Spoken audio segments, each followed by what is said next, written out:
everybody, it is a writer here and welcome to today's Redstone tutorial. In today's tutorial I will be teaching you how to make a sort of zero-tick-esque cactus farm on the Bedrock edition of Minecraft. This isn't quite zero-ticking because that really doesn't exist on the Bedrock edition, but it's pretty dang close. So if we go ahead, click on our farm, you will see our cactus starts to grow pretty quickly, being broken by little glass panes right in between the cactus. They're kind of hard to see. But this farm is capable of producing up to 45 stacks of cactus per hour, which is quite a bit of cactus. I do not know why you'll ever need that much, but it's always nice to have some extras. The most expensive item that you're going to need is the end crystal, and these are unfortunately required for the design to work. You will not, however, need the dispensers. This is just an additional thing for if you want to turn your farm on and off. But without further ado, let's go ahead and get straight into the tutorial. Alright, now so for this farm to work, you're going to need to be in the end dimension. This farm only works in the end dimension due to certain mechanics of the game. So go ahead, get yourself to the end dimension. I would recommend getting yourself to one of the outer islands, so that way if the ender dragon is respawned, you do not have to worry about him destroying your farm, or her destroying your farm. I believe the ender dragon's a girl, but whatever. So what you're going to want to do first is grab your obsidian, and every other block, go ahead and place a piece of obsidian. So 1, 2, 3, 4, 5, 6, 7, 8, and then in front of those obsidian blocks, go ahead, place a piece of sand. And then every other block behind your obsidian, go ahead and grab a solid block of your choice. I'm just going to use smooth sandstone since it's right there ready, and place it on every other block, just one block behind the obsidian. Now, if you want your farm to be always running, then you can go ahead and place a solid block behind those. But if you want to be able to toggle your farm on and off, go ahead and grab a dispenser and place it behind each of those blocks. So you kind of get a little crisscross formation all across, and from above, your farm should look something like this so far. Now what you're going to want to do is to every side of the sand block, except for by the obsidian, go ahead and break those blocks out like this.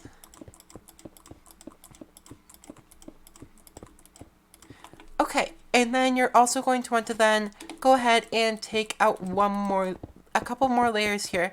I'm going to push it back by 3 total.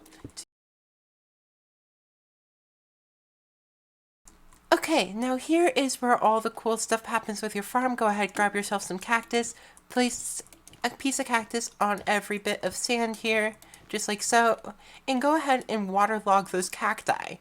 You should get something. Sometimes that will happen, and you're going to have to break your cactus, replace the block, and then put your cactus back.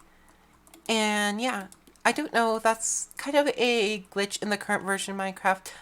I am not a huge fan of it, but it's kind of whatever. We have to live with it for now.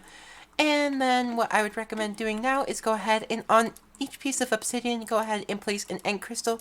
You're going to have to be very careful not to punch any of these, because then it will explode and it will hurt, and your entire farm will go ahead and just kind of die. We do not want that to happen. So from here, your farm is basically complete. I'm going to go ahead and grab myself some hoppers. If you want some extra protection for your farm, what you're going to need to do is run a hopper line just along this edge of the farm, just kind of like shown here, and this will catch a couple of these pieces that can go flying off, but this is absolutely not required, and most of the time you're not going to need it.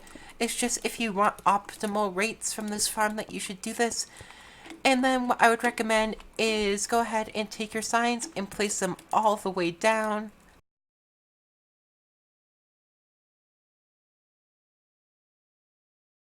And then now what you're going to want to do is you're going to want to break every block beneath those signs. If you place your signs on your hopper, you should not have to worry about any of the signs falling down or the signs breaking, which should be pretty nifty. And then on both ends, you're going to want to go ahead and place a water bucket, just like shown. And you may even, can we waterlog hoppers? Yeah, you can. Go ahead, waterlog these hoppers so that way items are pushed towards the center instead of into the hopper where they may not get picked up. just like that, and that should be good. And then you're going to go ahead, take the center block, bring it down a couple, and you could just run that into whatever storage system you'd like. I'm going to real quick go ahead and build myself a bubble vader, since those are pretty cool. And then I will get on to how to turn this farm on and off, and just the next step that you need in general. Alright, so if you want your farm to be constantly running, all you have to do now is go ahead and place lava in each one of these little positions right here, and this should start essentially zero-ticking your cactus, or the Minecraft Bedrock equivalent. You can see our cactus grew pretty quickly there. I'm going to go ahead and make this farm and one that we could turn on and off, and for that you just need to place a lava bucket in each of the dispensers shown.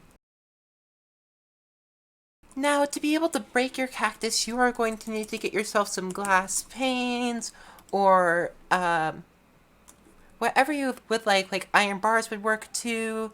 I'm just going to be using glass panes because they're the least visible, and then what I would recommend doing is just go ahead and place them headed all the way down, and just break the ones that are on top of the cacti. Just like, oh, that was the incorrect one. Just like shown. Alright, and then what you're going to want to do is, if you do have these hoppers, go ahead and just run them into your storage system, and that should be everything complete. Basically, unless you want to have this be automatic, and then it's a pretty dang simple circuit, all you're going to want to do is run some blocks just right behind there. Go ahead, grab yourself some redstone, a redstone repeater, an observer, and a lever, and that should essentially be everything done. So just go ahead, run your redstone along here. I will have it be so that you run a repeater in there. Go ahead, take this out just a little bit. You could basically place this anywhere. This is just a little bit of an ugly functioning one, so all you really need is that, and your farm is essentially complete. So if we go ahead and turn this on, you will see our cactus start to essentially zero tick. And I'll real quick just tell you how this is working. So what we have here is some cobblestone generators. And every time these things generate cobblestone, these little end crystals place fire beneath it, immediately destroying that cobblestone in the same tick that it was made. So that essentially forces the cactus to grow a state depending on the game mechanics and how the game reads it. And it can basically pretty stably grow one piece of cactus every 3 times it should grow a cobblestone. And if we go ahead and look over here, my bubble fader isn't doing its job completely, but we have quite a bit of cactus flowing in. I do love it though when the items go flying up and above. But yeah, that is this entire tutorial over. It is a very short one, and I do hope you liked this tutorial. If you did, please make sure to hit that like button, and if you haven't already, please consider subscribing. But that is all I have time for today. I hope that you enjoyed it, and I'll see you next time. Goodbye!